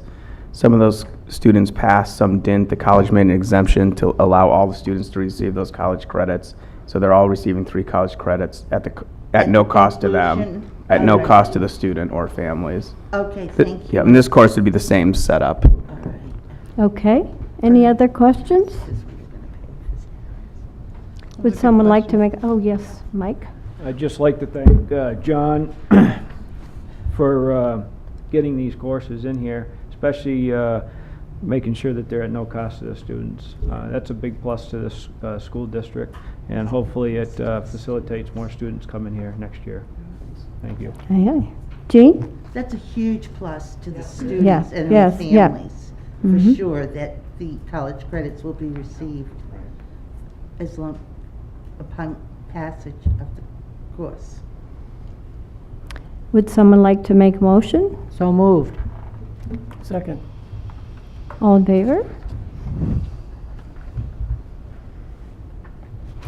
Okay, and we have one more thing.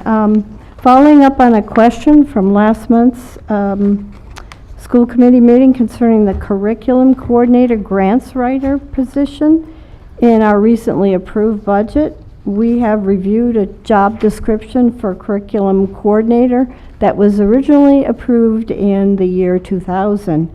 We decided to use it as a basis for an amended version, which is going to place additional emphasis on the grant writing portion. We should have that ready for you to vote on by our next meeting. Questions about that? Our next curriculum and personnel meeting is now scheduled for Monday, April 1st at 6 o'clock here.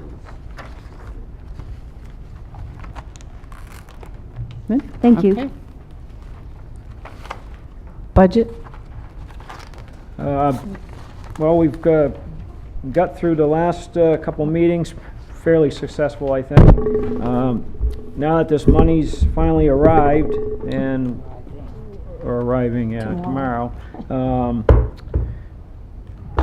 after we have our vote, whatever way it comes out, we still have some work to do on the budget to finalize everything. So hopefully we'll be scheduling meetings after we for the budget process, depending on what happens with our vote.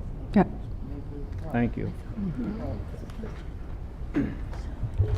Policy. The policy subcommittee was able to meet, and we, as Tanya had mentioned earlier, we have a very rough draft. Our first item of agenda was the student activities funds account. So we do have a rough draft. We plan to meet with Tanya in the near future so that we can ensure the policy meets the requirements with the suggestions made by Melanson and Heath. And so once that is completed, we will bring it to the full committee so that it can be voted on, and Tanya and John can take that document and policy and have it implemented within the district. Okay. Excellent. We haven't scheduled it because we were waiting for you to get through your busy season. And you meet typically on Mondays? Doesn't matter. Okay. So we can do a meeting here. So under new business, Tanya, did we already vote budget transfers? Or do we need to revisit that So we page? voted the budget transfers. The page also has the reallocation of the rural aid funds, which is number 2 on the new business list. You have both the amended rural aid recommendation as well as what was originally voted for rural aid attached to that sheet.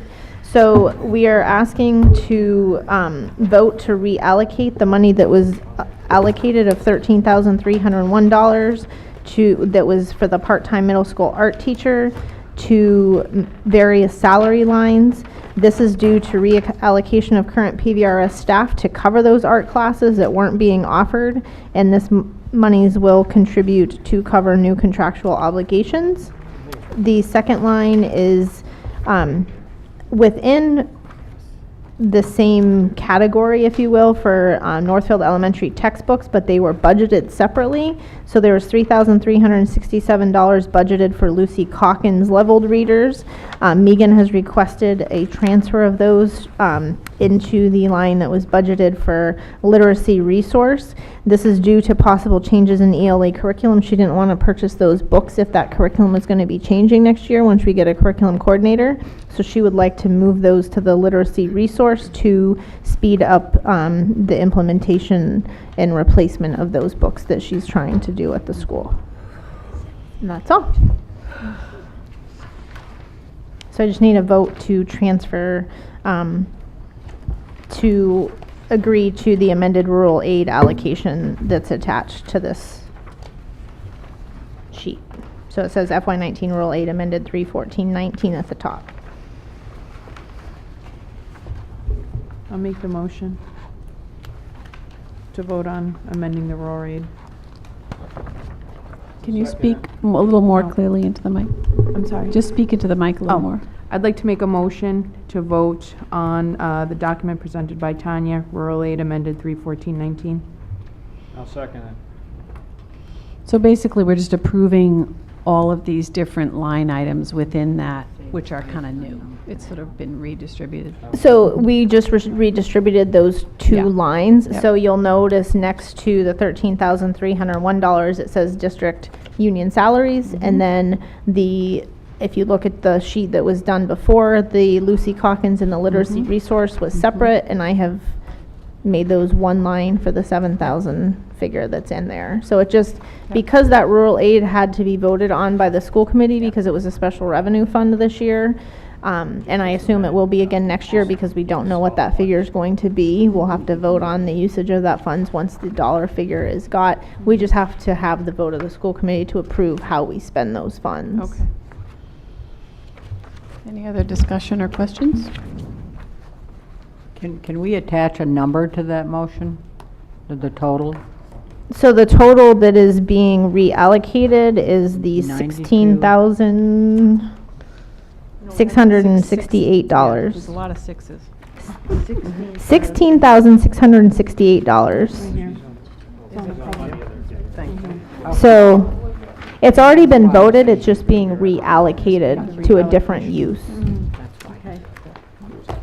See, I guess I would like to see Yeah, they were. what we originally The usage of- voted on and what the changes are. I think it's student activity. The rural aid So was voted. I think This was voted. what Tanya tried to explain was that Yeah, we got it. the 13,301 and the 3,367 are the changes. No, that's not. So if you look at the sheet that doesn't have 314 amended at the top, you'll see that the $13,301 was allocated to part-time middle school art teacher, and the $3,367 was allocated specifically to Lucy Calkins leveled readers. If you look at the amended form, next to the 13,000 figure says district salaries union employees, and the NES textbooks have been consolidated to the 7,117 to move the Lucy Calkins into the literacy resource line. Okay. That's much clearer. Thank you, Tanya. Yeah. I tried to provide all the information, so Yeah, it made I didn't see the sense. third page at Yeah. first. Okay. All those in favor of this reallocation? You got everybody in? Yeah? Okay. All right. So we're going to pass over that amended regional agreement vote. It was just there as a just in case. And any staff changes? None? Okay. All right. So our next regular meeting is April 11th, and it's been recommended that we schedule a meeting to, what? Could I do a good in the welfare first? Yeah, go for it. Okay. I'm still planning to attend the public hearing at the State House on the 22nd. And I have a parking space arranged, which is right in the State House parking lot. So I sent an email out, but if any of you are interested, I have room to take a couple of other people. All of the proposed legislation concerning education will have a hearing at that time, and anybody who wants to speak for 3 minutes will be allowed to do so. Okay? Just let me know if you want to What day go. of the week is that? It's a Friday. The 22nd. Thank you for doing that. Yeah. Yeah. So Senator Comerford is really hoping that people will show up or write. Yeah. And speak to the needs of rural schools. Yeah. All right.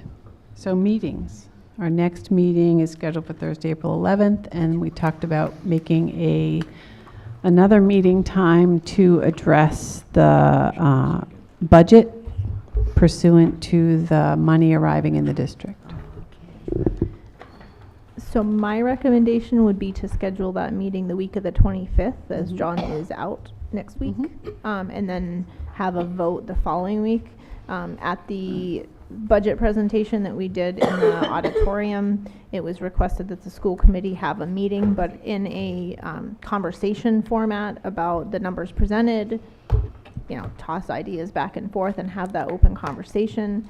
And then I thought it was a good idea to not take the vote that night, to have a week, go home, hash it out in your own brains or with whomever you wish, and then come back to the table the following week to be able to make a vote on that. Okay, so Tanya's suggesting a discussion meeting and then a vote after some time. What do people think about that? Well, Karen? I will be away April 2nd to the 9th. That would be the most of that week that you were contemplating for a vote. Mm-hmm. April 2nd is what day of the week? Tuesday. Tuesday. Sharon? I see the wisdom in that comment, but I also know that we have some towns that are waiting, and we've all been weighing very heavy on this decision. We've discussed it, and I think we need to discuss it at this next meeting so that we can make a decision and put this to rest. I'm not in favor of waiting. Okay. Are you talking about, what were you talking about, allocating our funds that are coming, Sharon? No. Isn't that So what Jeannie, we're talking about a vote that allows us to make some decisions and to finalize our budget based on those decisions. And one idea is to make the discussion component and the considering different options components one night, and then to wait and come back and do a final vote.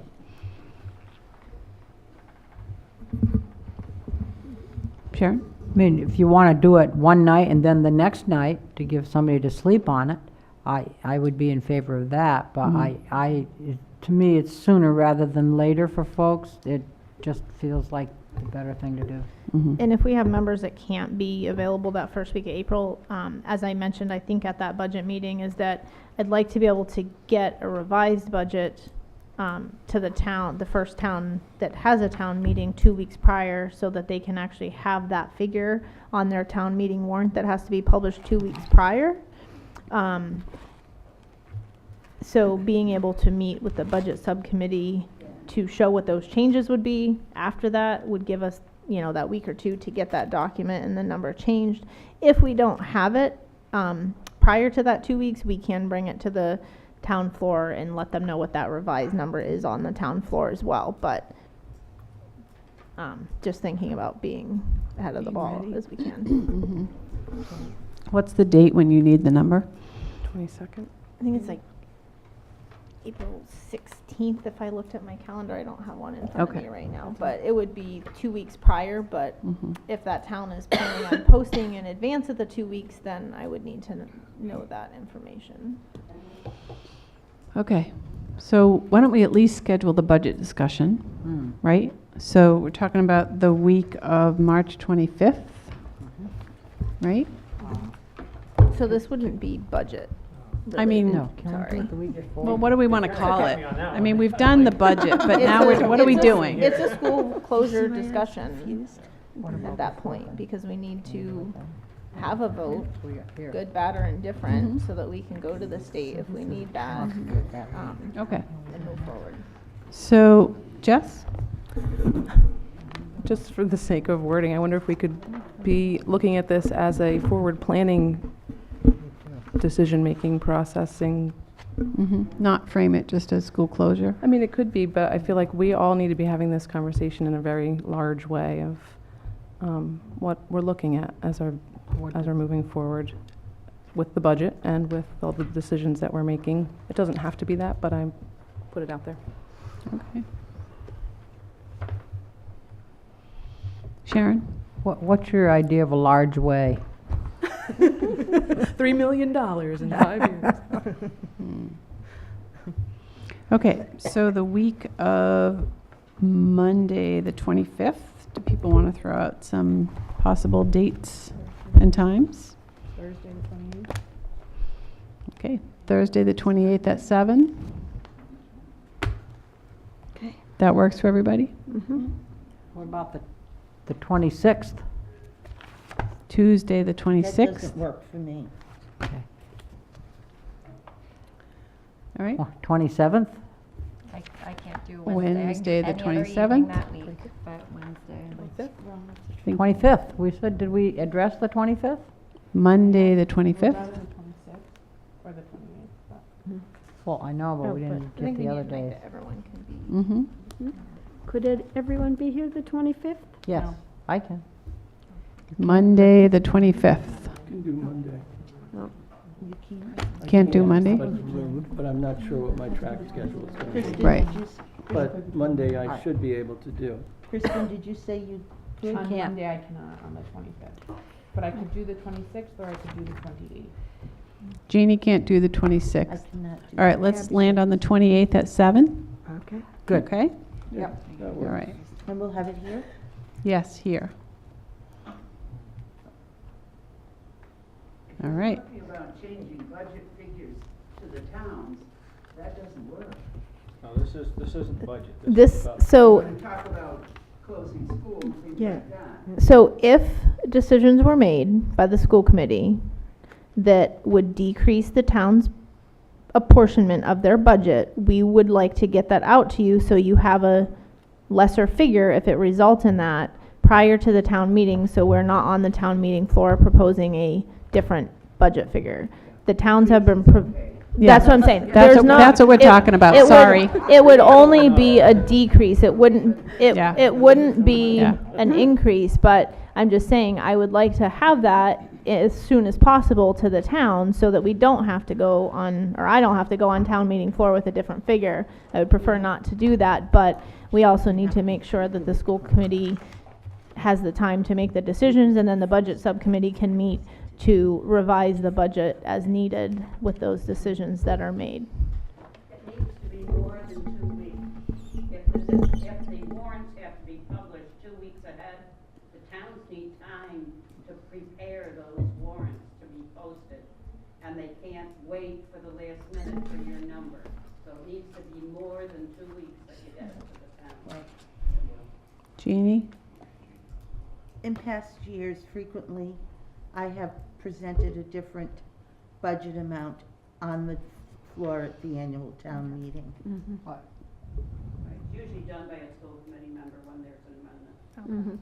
All right, so we're agreed on a date and a time, and we understand what we're going to be talking about and voting on, and we will get it done. So perhaps at that time, we'll have a feel from the group about whether people feel like they're ready to vote or they need to wait, because we did have an idea on the floor that maybe we should take time and wait, but at least we've got the next meeting scheduled. All right, are we comfortable ending there? Yeah, I'd like to make a motion that we adjourn. Second? All those in favor? All right. Well, if anybody's